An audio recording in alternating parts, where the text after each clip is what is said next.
గిరిజనగూడెంలోని ఓ వృద్ధురాలు గుంజేడు ముసలమ్మగా ఎలా మారిందో తెలుసుకోవాలని ఉందా? ఈ మట్టి సాక్షిగా, ఈ అడవి సాక్షిగా కొన్ని కథలు కాలగర్భంలో కలిసిపోతాయి. కానీ కొన్ని త్యాగాలు మాత్రం చరిత్రగా నిలిచిపోతాయి. అలాంటిదే ఒక వీరనారిగాథ. అదే గుంజేడు ముసలవ్వ కథ. ఆమె ధైర్యం, తెగువ నిజంగా స్ఫూర్తిదాయకం, మనందరికీ ఆదర్శప్రాయం.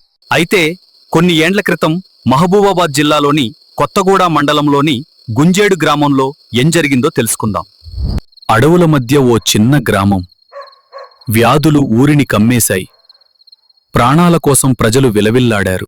ఏం చెయ్యాలో తెలియని స్థితిలో ఉన్న గిరిజన గూడాన్ని కాపాడే దేవుడే లేడన్న సమయంలో అప్పుడే ముందుకొచ్చింది ఓ వృద్ధురాలు. గిరిజనగూడెం బాధలో మునిగిపోయింది. ఆ దృశ్యం చూసి ముసలమ్మ మనసు కరిగింది. తన చేతులతోనే రోగులకు ఔషధమిచ్చింది. అదే వారి ఆశ వెలుగు అయ్యింది. అప్పుడు ఆ గూడెం బిడ్డ తన వారిని కాపాడుకోవాలని అడవి బాట పట్టింది. దట్టమైన అడవిలో ఒక పెద్ద వృక్షం కింద ధ్యానం చేస్తూ, తల్లి, నా ప్రాణం తీసుకో, నా ఊరిని మాత్రం కాపాడు అంటూ ఆ అడవి తల్లిని వేడుకున్నా. ఆ క్షణమే చెట్టు కింద వెలుగు, దివ్యశక్తి ఆకాశాన్ని తాకింది. అద్భుతం జరిగింది. నీ భక్తి నన్ను కదిలించింది. ఈ ఊరికి నీవే రక్షకురాలివి. నా ఆశీర్వాదం నీతోనే ఉంటుంది.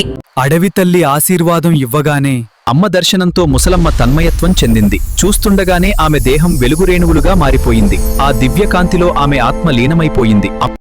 అలా మాయమయ్యిన ముసలవ్వ ధ్యానం చేస్తున్న ప్రదేశంలో ముసలవ్వ రాతి విగ్రహంగా మారింది. సూర్యుడు కొండ వెనక్కి వెళ్ళిపోయాడు. చీకటి ముసురుతోంది.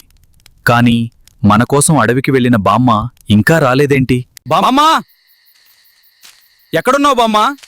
గూడెం జనమంతా వచ్చాము, ఒక్కసారి పలకవే తల్లి. అక్కడ ముసలవ్వ లేదు.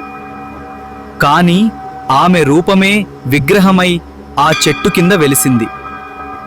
అక్కడ ఉన్న రాతి విగ్రహాన్ని చూసి ఊరి జనమంతా ఆ తల్లి చెంతకు చేరి, ఈమె సామాన్యమైన బామ్మ కాదు, మన గూడెం వ్యాధులను నయం చేయడానికి దిగివచ్చిన దేవత, మన ముసలవ్వే విగ్రహంగా మారి మనల్ని కాపాడుతోంది. అలా ఆనాడు అడవిలో వెలిసిన ఆ గుంజేడు ముసలవ్వ నేడు మన అందరినీ చల్లగా చూసే ముత్యాలమ్మ తల్లిగా కొలువపడుతోంది. ఇలాంటి కథల కోసం చూస్తున్నారా?